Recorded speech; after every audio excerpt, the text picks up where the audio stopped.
Hi everyone, कैसे आप सब लोग। आई होप बहुत अच्छे होंगे, अपना रिसर्च भी बहुत अच्छे से कर रहे होंगे। आज हम नर्मदा एग्रो बेस का रिजल्ट स्टडी करने वाले हैं। अभी हाल ही में मैंने आपको इस कंपनी से इंट्रोड्यूस करवाया था।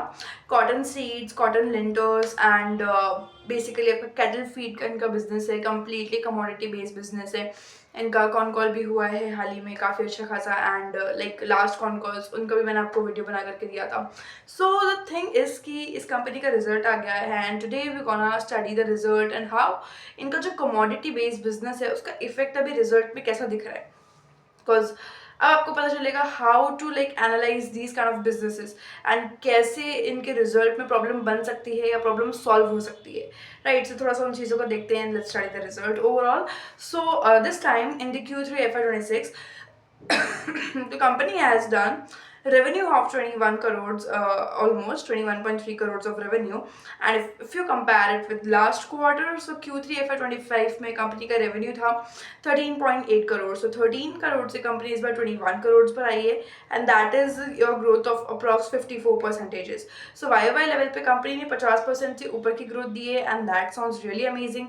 And if you take on like QOQ growth, so 11.9 crore से कंपनी टू 1.3 यानी कि 21.3 करोड़ पे कंपनी आई है। सो यहाँ पे भी काफ़ी अच्छा खासा जंप जो है रेवेन्यू में दिया and that is a growth of approx 78%। Like approx 78 to 79% का ग्रोथ कंपनी ने यहाँ पे डिलीवर किया है on the QOQ basis. So this is again really great. And if you take on gross profits, so gross profits में अगर आप देखते हो तो यहाँ पर कंपनी ने लाइक 2.9 करोड़ का ग्रॉस प्रॉफिट इस बार किया है। And if you compare it with last quarter, last QOQ quarter, so 2.4 crore का ग्रॉस प्रॉफिट लगभग यहाँ पर था। सो यहाँ पर आपको लगभग 20% की ग्रोथ देखने के लिए मिलती है, ऑलमोस्ट 20.8 करोड़ 8%। सो ऑलमोस्ट 20 से 21% की ग्रोथ इजीली देखने को मिलती है। If you take on like QOQ quarter, so 2.3 crore से कंपनी 2.9 करोड़ पर आई है and that is a growth of 26%। So this is again good. If you take on EBITDAs, so EBITDA यहाँ पर लगभग कंपनी ने इस बार 1.5 करोड़ का किया है। लास्ट वाई क्वार्टर में कितना किया था? 1.4 crore. And last QOQ quarter में कितना किया था? 1.3 करोड़। सो 1.4 से 1.5 पर आई है वाई एंड 1.3 से कंपनी 1.5 पर आई है इन दी QOQ। सो लगभग आपको वाई लेवल पर ग्रोथ देखने के लिए मिलेगी 7% की एंड QOQ पे 15% की। So this is again decent. And if you take on EBITDAs, so sorry EBIT, तो एबिट इस बार इन्होंने किया लगभग 1.5 करोड़ का। Numbers are same as EBITDA, कोई डेप्रिसिएशन एज सच इनका लगा नहीं है, ऑलमोस्ट जीरो है। तो सेम ही नंबर आपके यहाँ पर भी ट्रांसफर हो जाएंगे। Almost 7% growth in Y and 13% growth in QOQ। Right, and if you take on like PBIT, so PBIT लगभग जो कंपनी ने किया that is 1.7 crore. Last Y quarter में ये था अगेन आपका 1.7 crore. So almost 0% of growth है, almost flat, none like no changes at all. And if you take on QOQ quarter, तो लगभग 1.6 करोड़ से कंपनी 1.7 करोड़ पर आई है and that is your growth of 6.2%। So again यहाँ पर एक छोटा सा डिसेंट ग्रोथ हमको देखने के लिए मिलता है। If you take on PBT basis, so PBT basis में कंपनी 1.5 करोड़ से 1.5 करोड़ पर ही है। So that is again flat, like completely zero changes at all. And if you take on PBT on the QOQ level, so again यहाँ पर zero changes आपको देखने के लिए मिलेंगे कि कंपनी 1.5 से 1.5 पर ही है, it is completely zero. And if you take on PAT, so PAT इनका माइनस में गया है इस बार। लगभग 1.1 करोड़ इस बार इन्होंने पैट दिया है। अगर आप इसको लेके चलोगे लाइक लास्ट QOQ से, सो 1.2 से कंपनी 1.1 पे आई है। And if you take on like QOQ, so 1.2 से 1.1 पे आई है again. So this is your दोनों ही साइड से -8.3% का डी ग्रोथ है। पैट माइनस में नहीं है बट ग्रोथ माइनस में है। सो आपका पैट बुरी तरीके से यहाँ पे सेक्रीफाइस हुआ है एंड इसका रीजंस भी मैं आपको थोड़ा एक्सप्लेन करने की कोशिश करूंगी। एंड EPS देखते हैं। सो EPS अगर हमारा पैट डाउन हुआ है तो EPS भी डेफिनेटली डाउन होगा। सो EPS आपको QOQ लेवल पे कोई चेंजेस देखने को नहीं मिलता है। 0.27 से कंपनी अभी भी 0.27 पे है। If you take on YOY, so 0.38 rupees के EPS से कंपनी इस बार 0.27 रुपीज़ के EPS पर आई है and that is your growth of approx sorry de growth of approx 28%। So ये EPS आपका बुरी तरीके से क्रैश हुआ है। And if you take on margin, so margin भी आपके कुछ अच्छे नहीं हैं एंड लगभग 13.6% का मार्जिन कंपनी ने इस बार दिया है gross profit margin. If you take on last quarter, so 7.3% की ग्रॉस प्रॉफिट मार्जिन से कंपनी 13.6% की ग्रॉस प्रॉफिट मार्जिन पर आई है and that is a D growth of -21%। And if you take on like QOQ quarter, so 19% के gross profit margin से company 13% पे आई है। सो बहुत ही बुरी तरीके से 31% से ये गिर गया आपका number. And if you take on EBITDA margin, so 7% के एबिटा मार्जिन इन्होंने इस बार किए हैं। लास्ट वाई क्वार्टर में 10.1% के एबिटा मार्जिन थे, अभी क्वार्टर QOQ क्वार्टर में 10.9% के एबिटा मार्जिन थे। तो यहाँ पर आपको दोनों ही साइड पे डी ग्रोथ देखने के लिए मिलती है, लगभग 30 से 35% की। वाई 30% एंड QOQ 35% की डी ग्रोथ देखने के लिए मिलती है। That is again so hurtful. And if you take on like PAT margins, so PAT margins अगर आप देखोगे तो ये आपका लगभग इन्होंने 5% का इस बार डिलीवर किया है। अगर आप इसको कंपेयर करोगे YOY एंड QOQ पे, तो वापस आपको डिसअपॉइंटमेंट मिलेगा, क्योंकि YOY पिछले साल इनका जो पैट मार्जिन था वो था लगभग 8% का, 8.6% ऑफ पैट मार्जिन। एंड अगर आप इसको कंपनी को कंपेयर करोगे QOQ लेवल्स पे, तो आप देखोगे कि यहाँ पे आपका ऑलमोस्ट 50% से पैट मार्जिन गिर गई, लाइक 10% के पैट मार्जिन से 5.1 पे आ गई। सो 49% का डी ग्रोथ यहाँ पे आपको देखने के लिए मिलता है and that is your like almost -50%, आधा हो गया लगभग पैट मार्जिन आपका। So that is again so like bad. And if you take on like operating leverage, तो ऑपरेटिंग लेवरेज तो आपको मिला है, ऐसी बात नहीं, क्योंकि आपका एबिट एंड रेवेन्यू दोनों ही पॉजिटिव में है। सो बट बहुत ही मिनिमल सा ऑपरेटिंग लेवरेज है, दोनों में आपको 0.1 टाइम का, ऑलमोस्ट लाइक 0.1.3 एंड 0.1.9 टाइम्स का ऑपरेटिंग लेवरेज मिला है। So almost like flat, so no changes here.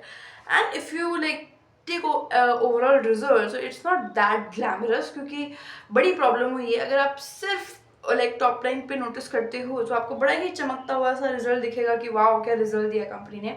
But as soon as you come like down the line, आप जब देखते हो तो हर नंबर डिक्रीज होता है।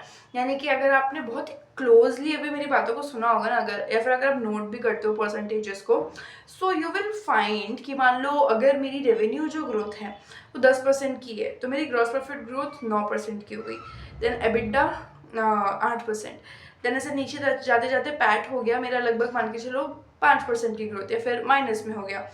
या लाइक इसमें इस कंपनी में ऐसे ही हो रहा है, 10 से 9, 9 से 8, 8, 7, 7, 0, फिर 0 एक टाइम पे आया, फिर उसके नीचे चला गया। सो एक डिसेंडिंग ऑर्डर में आपका ग्रोथ यहाँ पर देखने को मिलता है।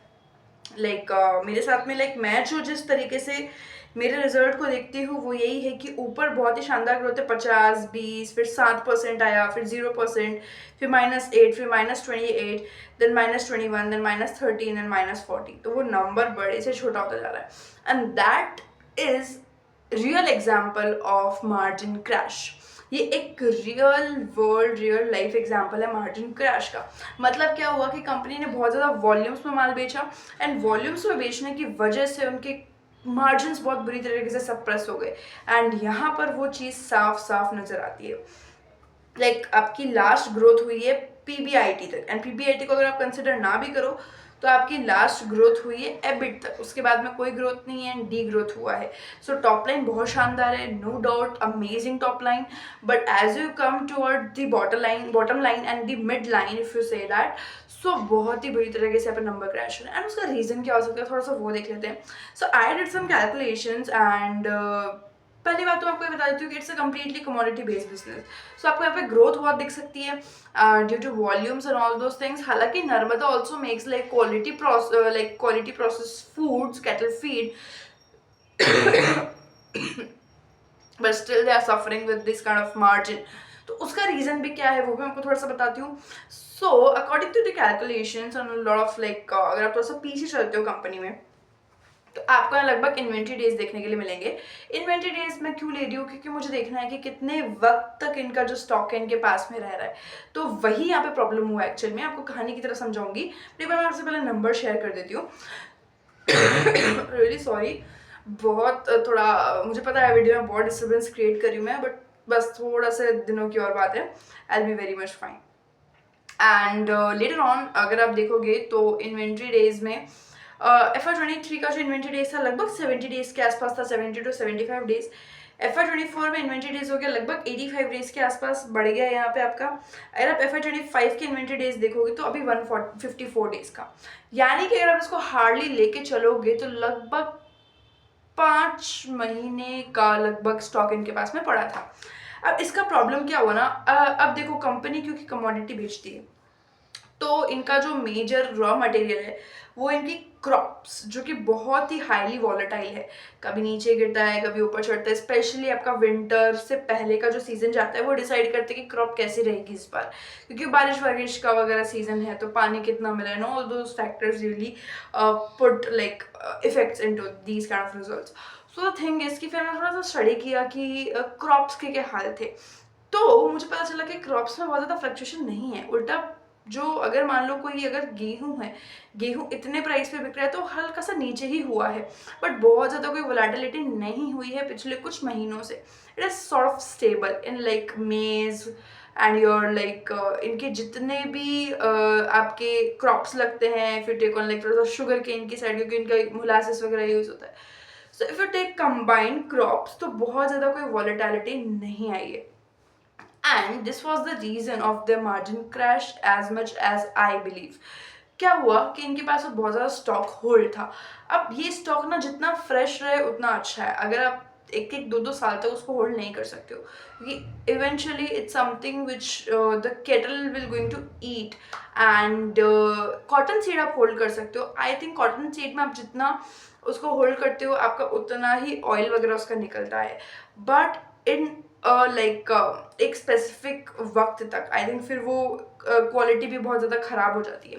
इनके साथ में प्रॉब्लम क्या हुआ, इनकी इन्वेंट्री बहुत ज़्यादा पाइलअप हो गई एंड लगभग 5 मंथ का इन्वेंट्री है। इन्वेंट्री को क्लियर करना बहुत इंपॉर्टेंट है इस टाइप के बिजनेसेस में। हो सकता है कि पहले वाले इन्वेंट्री इन्होंने बहुत ही हाई कॉस्ट पर बाई की हो, एंड क्योंकि भी मार्जिन्स, क्योंकि अभी पूरा का पूरा मार्केट एकदम नॉर्मल प्राइस पे चल रहा है, प्राइस कम ही हुआ है, तो उसको फटाफट बेचना वो एक यहाँ पर प्रॉब्लम बन गई शायद, जहाँ तक मुझे लगता है। बाकी आई थिंक कि कौन कौन में हमको इसका आंसर मिलेगा। एंड यहाँ आप देखोगे तो इन्वेंट्री की वजह से इतना प्रॉब्लम आ रहा है, एंड इसकी वजह से जो इनका जो इतना पाइलअप स्टॉक था ये बहुत ही कम प्राइजेस में Q3 के वक्त सेल हुआ, एंड जिसकी वजह से इन्होंने हाई वॉल्यूम पे तो बहुत ज़्यादा सेल किया तभी इनका रेवेन्यू बढ़ा है। तो एक साथ में इतना वॉल्यूम सेल करने की वजह से रेवेन्यू तो बहुत अच्छा खासा निकल आया, बट मार्जिन्स नहीं आए, उल्टा सेक्रीफाइस हो गए। तो द रीज़न इज़ कि उन्होंने पहले बहुत ज़्यादा कॉस्ट पर बाई किया एंड अभी उसको बहुत ही कम भाव पर बेचा। ये एक बहुत ही यूनिवर्सल लॉजिक है जो कि मुझे लगता है कि यहाँ पर कम्प्लीटली अप्लाई होता है, right. So this is the real world problem of commodity business जो आज हमने सच में देखा। जबकि नर्मदा एक बहुत ही लाइक क्वालिटी कॉन्शियस बिजनेस है, ये हमेशा से बोलते हैं कि हमारा जो है हम वैल्यू एडिशन पे ज़्यादा ध्यान देते हैं एंड हमारे सारे ही प्रोडक्ट्स बहुत ज़्यादा लाइक क्वालिटी में अच्छे होते हैं। बट स्टिल अगर इतने अच्छे क्वालिटी बात करने वाली कंपनी भी ऐसे टाइप के क्रैशेस फेस कर सकती है तो एक बेसिक कमोडिटी बिजनेस का क्या होगा, right. I am not saying कि company is doing something bad, even ये मैं बोलूँगी अगर इन्होंने सच में अपना पहले का स्टॉक लाइक ख़त्म किया है, इट्स अ गुड मूव। अगर आपका पहले का स्टॉक उसको आपको कभी ना कभी ख़त्म करना ही पड़ेगा, तो इट्स ओके अगर अभी आपका आगे जाकर के वो और सस्ता पे बेचे, इससे अच्छा आज ही बेच के निकाल दिया।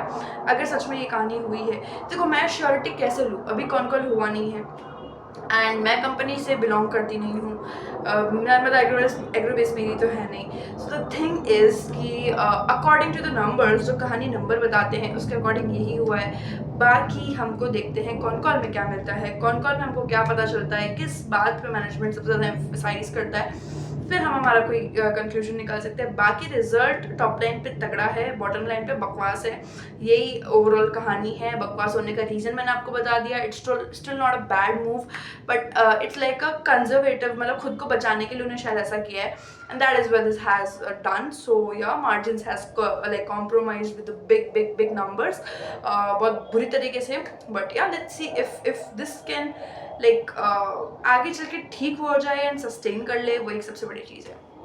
सो या these all the things about Narmada and देखते हैं इस बार ईयरिंग पे कैसे करते हैं।